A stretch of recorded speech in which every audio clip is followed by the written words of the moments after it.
Hello friends, welcome to our channel BV reviews by AA chronicles. మనకి Bigg Boss season 8 and week 12 ఈ week అయితే mega chief Rohini అయితే అయింది. So next week ఆవిడ safe అనే చెప్పాలి. మనకి ఇంకా చూసుకుంటే నామినేషన్స్లో ఉన్న వాళ్ళలో మనకి డేంజర్ జోన్లో ఉంది యష్మి అండ్ పృథ్వీ. నా డబుల్ ఎలిమినేషన్ కూడా ఉండొచ్చు అంటున్నారు గైస్. డబుల్ ఎలిమినేషన్ ఉంటే వీళ్ళిద్దరు పక్కా ఎలిమినేట్ అవుతారు, ఎందుకంటే ఓటింగ్లో వీళ్ళిద్దరే చాలా లీస్ట్గా ఉన్నారు.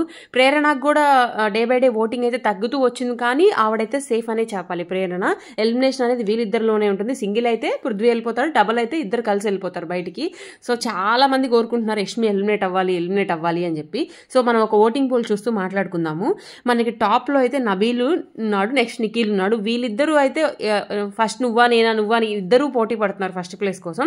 నెక్స్ట్ ప్రేరణ ఉంది. ప్రేరణకు కూడా ఓటింగ్ తగ్గిందనే చెప్పాలి బిఫోర్ డేస్తో కంపేర్ చేస్తే. ఇవాళ నైట్ 12 వరకు ఉంది గైస్ ఓటింగ్ అనేది. మీ ఫేవరెట్ కంటెస్టెంట్ ఎవరో ఓటేసేసి వాళ్ళని గెలిపించండి. అండ్ మా ఛానల్ ఎవరైనా కొత్తగా చూస్తుంటే ప్లీజ్ లైక్ చేయండి, షేర్ చేయండి, సబ్స్క్రైబ్ చేసుకోండి. అండ్ మీ ఫేవరెట్ కంటెస్టెంట్ ఎవరో కూడా కామెంట్ చేసేయండి. అండ్ టైటిల్ విన్నర్ ఎవరు అనుకుంటున్నారో కూడా చెప్పేసేయండి. 99.9% పృథ్వీ అయితే ఎలిమినేట్ అయిపోతాడు గైస్, రాసి పెట్టుకోండి. Thank you for watching.